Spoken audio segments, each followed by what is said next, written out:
Hi, my name is Richard Hutton and welcome to the Exponential Fund, the place where you learn to invest and absolutely crush average market returns. Well, in this episode is a bit of philosophy time.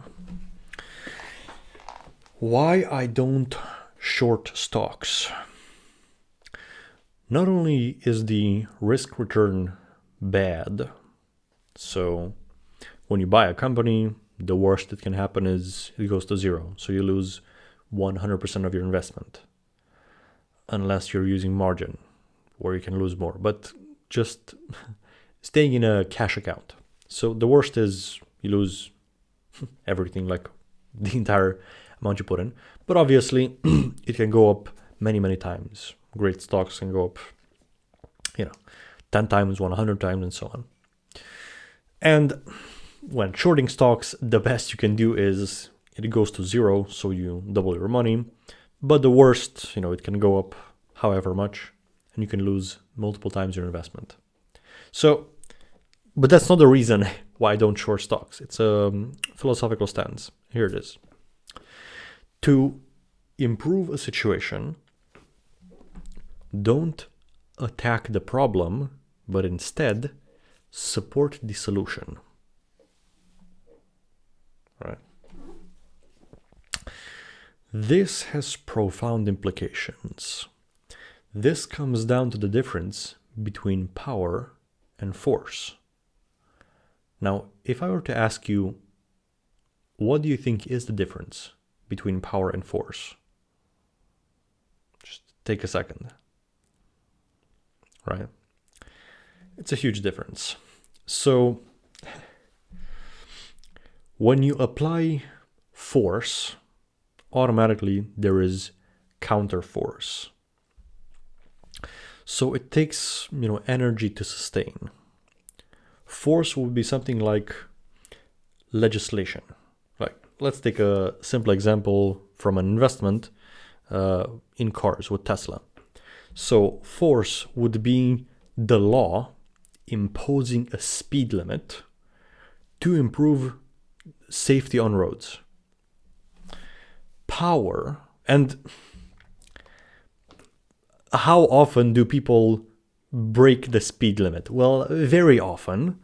And how often are those people caught? Rarely, because the government does not have the budget, does not have sufficient force to apply, to enforce this law, right? Whereas power would be what Tesla did with insurance. So they have now in the US an insurance product that actually tracks your specific driving style.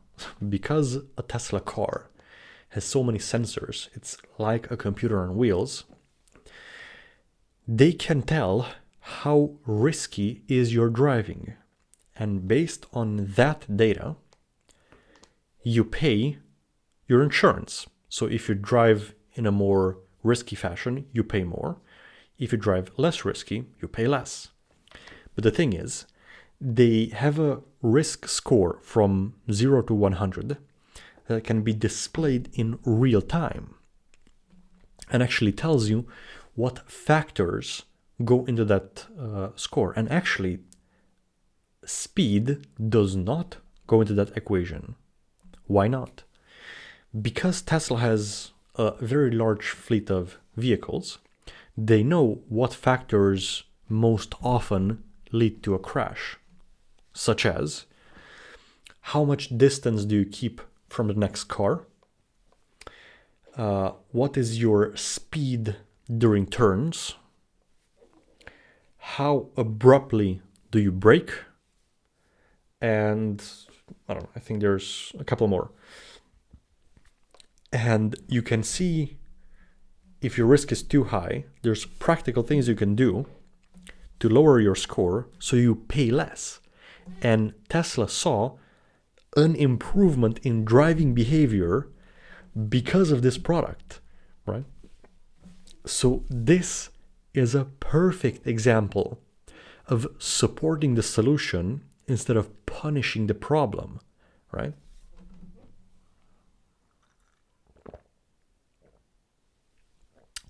So, when you support the solution, there is no counter resistance applied. When you use force, there is, right?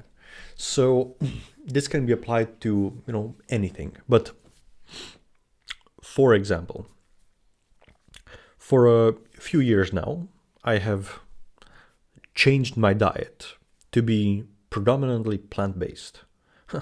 The bad word is vegan. The reason this became a bad word is, some vegan people who are like extremists would use force to try to get others on the same lifestyle, right? So they would criticize people, go on protests, literally line up and block the entrance to McDonald's.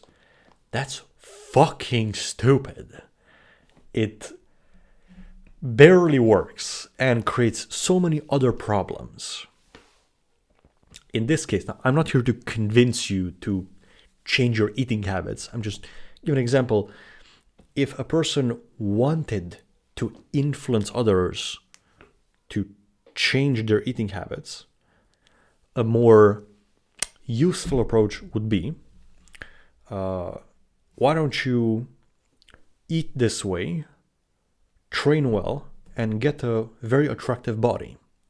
And then when people ask you, wow, how did you succeed? You tell them, oh, well, I did this. Oh, nice. I'll try it too. Right?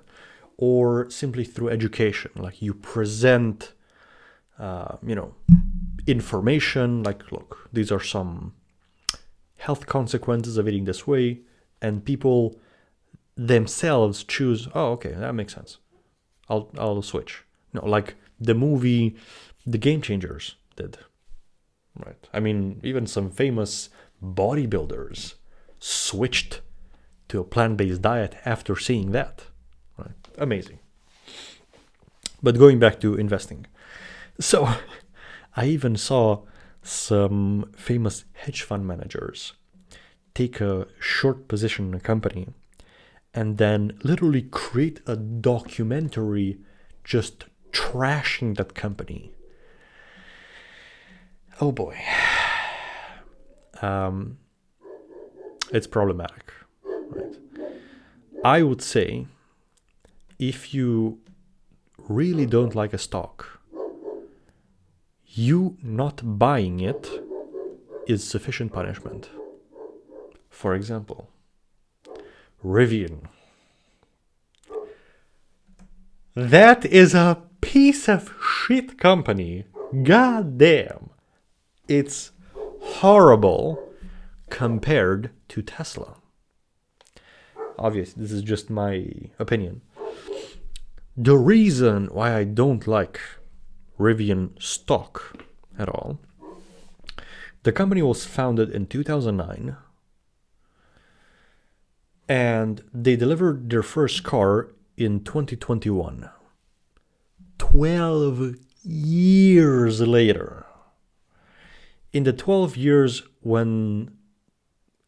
where they didn't deliver a single car, they had zero sales.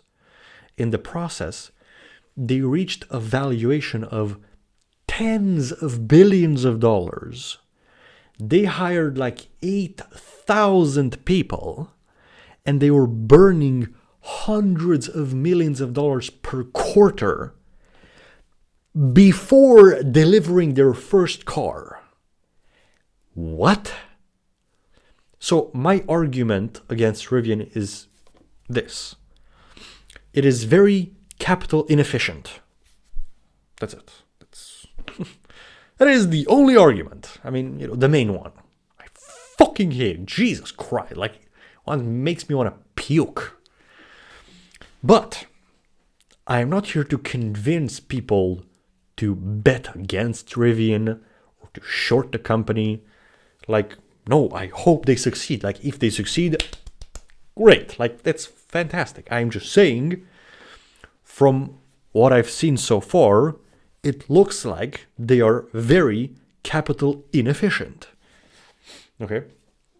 Just for comparison, when they IPO'd, they were valued right around as much as SpaceX. What the fuck? And then they doubled to almost $200 billion. And now it crashed to around 54 billion. It's crazy. Okay. So what I did is I simply not bought the stock. That's it. Like, it's very simple. Final point about this supporting the solution, not attacking the problem. What about this message itself? I'm not here to convince people to not short stocks.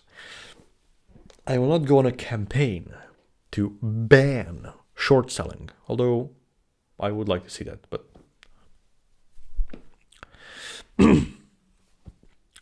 I have a strategy, the exponential fund.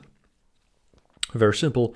So I invest in large companies that are growing fast and are on a discount. Right? So I buy the dip, I wait for it to go back up, and I bet, because the company fundamentally is growing so fast and the stock dropped a lot, that the move up should be pretty sharp. Right? So if the stock is down 50%, it has to go up 100%. And I bet that that's gonna happen in a reasonable amount of time to give a good return.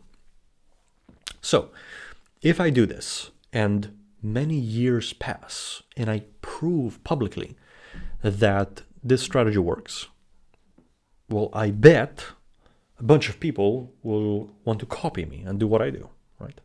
And not short companies. So just lead by example, right? Okay, that's it. Till next time.